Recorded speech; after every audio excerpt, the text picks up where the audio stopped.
Bem-vindos a bordo, pessoal! Tudo bem com vocês? Eu sou o Leonardo. Eu sou o Eduardo e você está no canal A Deriva nas Ideias. Isso aí, gente. E hoje a gente vai trazer mais uma vez um tema polêmico. Mas essa é uma polêmica boa. Porque polêmica boa. é uma polêmica que a gente vai refletir alguns assuntos, né? E qual que é o tema de hoje, irmão? O tema é curte, comenta, dá like e compartilha. Isso também, mas não é esse tema. Não, a gente vai falar hoje sobre concursos públicos, presente, passado e futuro. Exatamente, gente. Por quê? Concurso público é o sonho dourado, né? O alecrim dourado das famílias de classe média. É um fato, assim, eu confesso, eu sou funcionário público, eu tenho 2 matrículas como professor. Eu confesso que no dia que eu fui convocado para minha primeira matrícula, o olhar do meu pai e o olhar da minha mãe pra mim mudou. Mudou. Um concurso público muda o semblante da pessoa, muda como a pessoa é. O canequinha personalizado do canal, em breve nós abrimos lojinha, vocês compram na lojinha. Isso aí, gente. Nosso pai era funcionário público, mas sem concurso. A gente vai falar disso, Isso. Mas vamos lá, o sonho dourado da classe média é o concurso público. Apesar de um parênteses, posso falar da hipocrisia agora? Pode. Então, o que acontece, gente? Eu sempre falo isso, inclusive nas minhas aulas. Sim. Nós vivemos em um país capitalista, em que as pessoas têm um preconceito muito grande com qualquer outra forma de governo, principalmente por conta dos Estados Unidos. As pessoas acham que muita coisa que é do capitalismo não é do capitalismo. É bizarro. Por exemplo, reforma agrária. Reforma agrária não é algo comunista, é capitalista, é liberal. Só que concurso público, funcionário público, ele é da onde? Não. O que acontece? Quando você tem um sistema socialista, você só tem funcionário público. Mas aí é diferente. Não, mas é esse o ponto que eu quero colocar. É diferente. Não, aí o que acontece? O meu ponto é, as pessoas querem que todos os filhos sejam funcionários públicos. Sim. Eles não almejam nada do privado para os filhos. Sim. Mas abominam o socialismo. Sim. Pra mim, isso é uma hipocrisia. Total.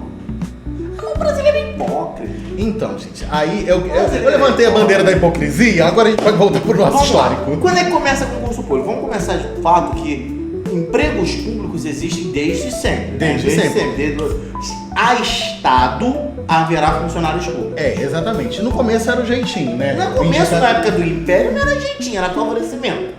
Caiu nas graças do imperador, ganha cargo. Exatamente. Aí Só que aí a gente pode até botar um parênteses, mais um, falando que antigamente não tinha títulos militares, né? Eram títulos de nobreza, né?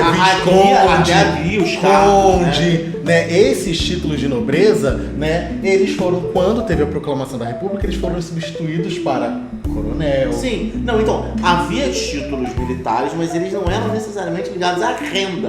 Exatamente. A renda vinha do título nobiliário. Era prestígio, né? Exatamente.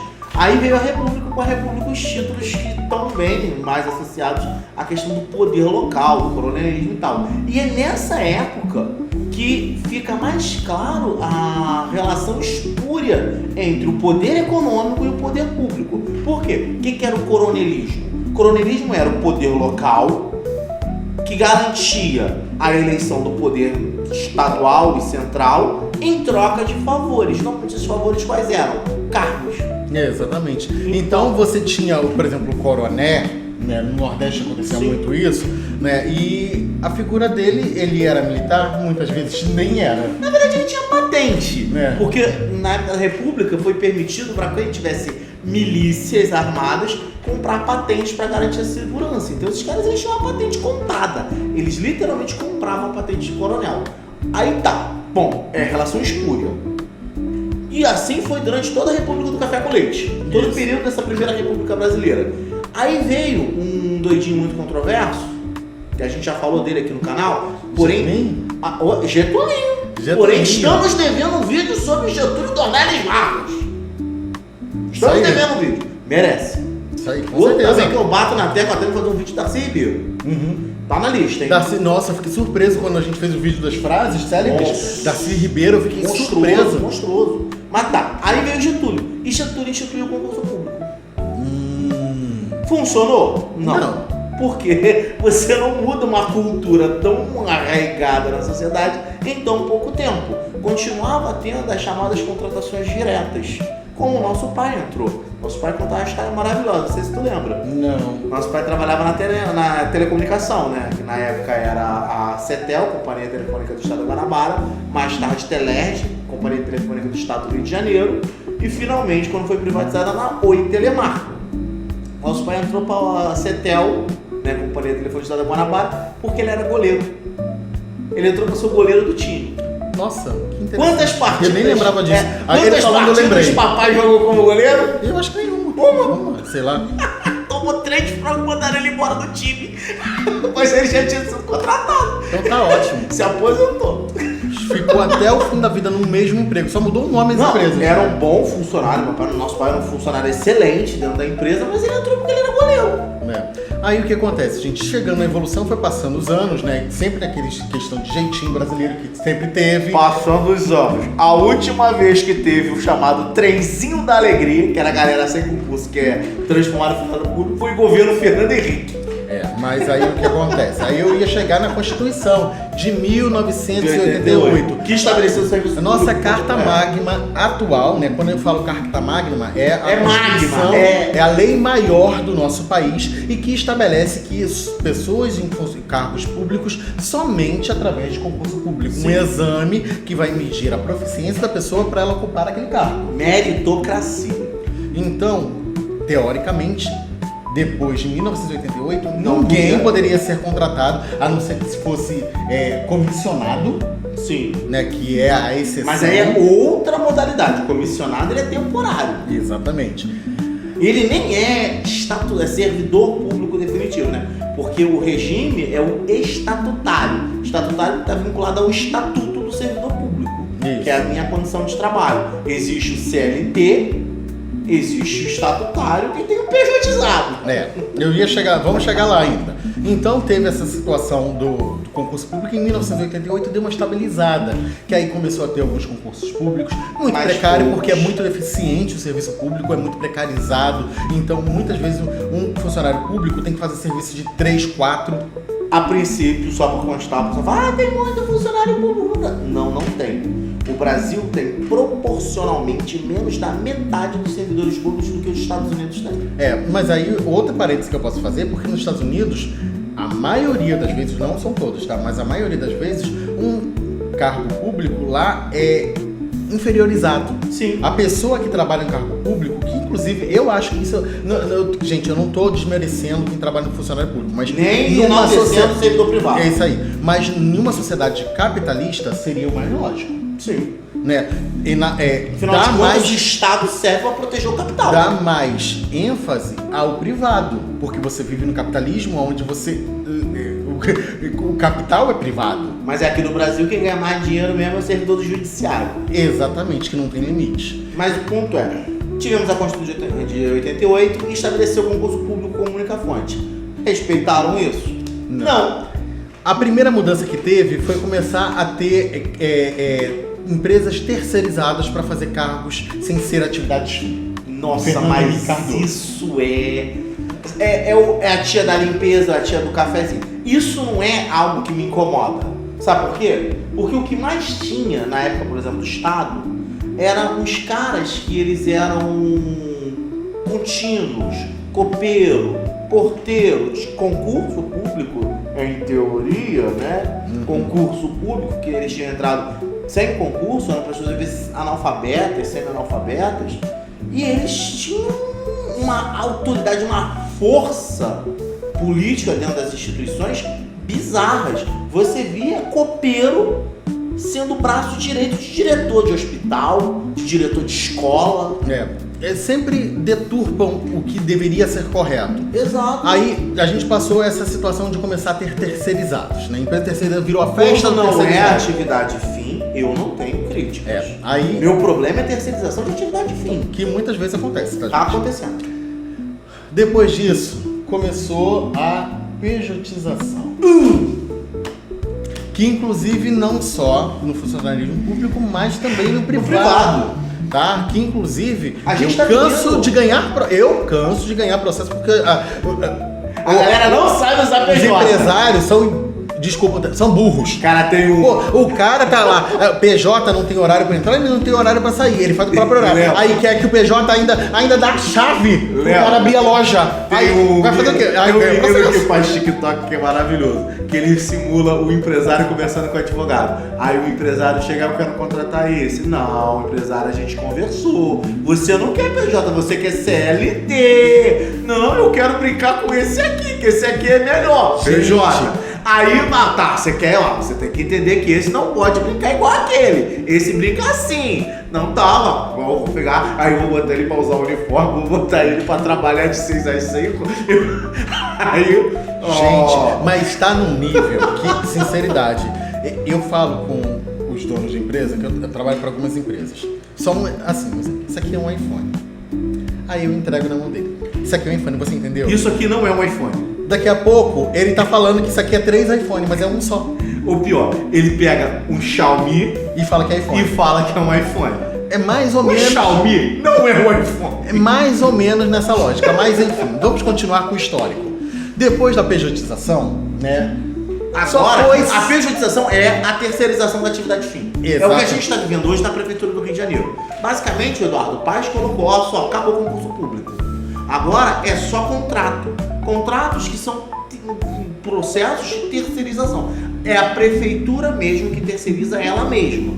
Só que ela cria um vínculo temporário de restrição de responsabilidade com um servidor que vai atuar com um contratado, que não chega nem a ser um CLT, não. É um PJ basicamente, porque o contrato é temporário, é com tempo determinado, é sem um monte de direitos.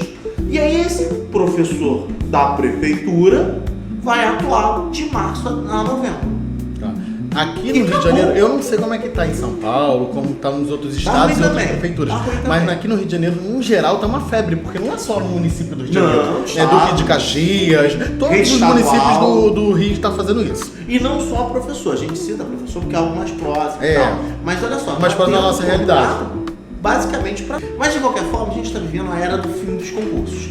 O governo Lula, que era o governo que fez concurso público recentemente, tentou o CNU.